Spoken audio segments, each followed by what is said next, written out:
राष्ट्रीय श्रीराम संघाचे राष्ट्रीय अध्यक्ष सागर बेग आणि शिवसेनेचे नगरसेवक आकाश बेग यांना मिळालेल्या जीवे मारण्याच्या धमक्या, संशयास्पद हालचाली आणि संभाव्य जीवित धोक्याच्या पार्श्वभूमीवर त्यांना तात्काळ पोलीस संरक्षण देण्याची मागणी आज सकल हिंदू समाज राहुरी तालुका आणि राष्ट्रीय श्रीराम संघ यांच्या वतीनं करण्यात आली आहे।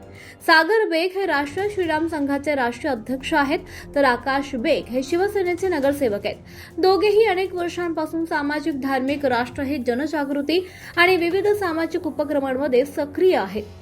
राज्यभर आयोजित सभा, मोर्चे, आंदोलने आणि जनप्रबोधन कार्यक्रमांमध्ये ते सातत्याने सहभागी होत असल्यानं त्यांचा व्यापक जनसंपर्क आहे। पुणे येथील एका हत्या प्रकरणात सागर बेग यांचं नाव विनाकारण जोडण्यात आलं होतं, मात्र पोलीस तपासात त्यांचा कोणताही संबंध नसल्याचं स्पष्ट झालं। तरीही काही समाजकंटकांकडून समाज माध्यमांवरून सातत्यानं त्यांना जीवे मारण्याच्या, घरावर बॉम्ब हल्ला करण्याच्या धमक्या तसेच द्वेषपूर्ण संदेश प्रसारित केले जात असल्याचा दावा करण्यात आलाय।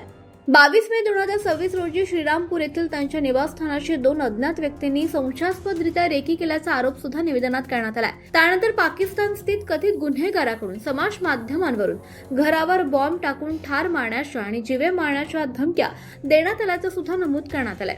तसेच नगरसेवक आकाश बेग यांनाही अशाच प्रकारच्या धमक्या मिळाल्याचं निवेदनात म्हटलंय।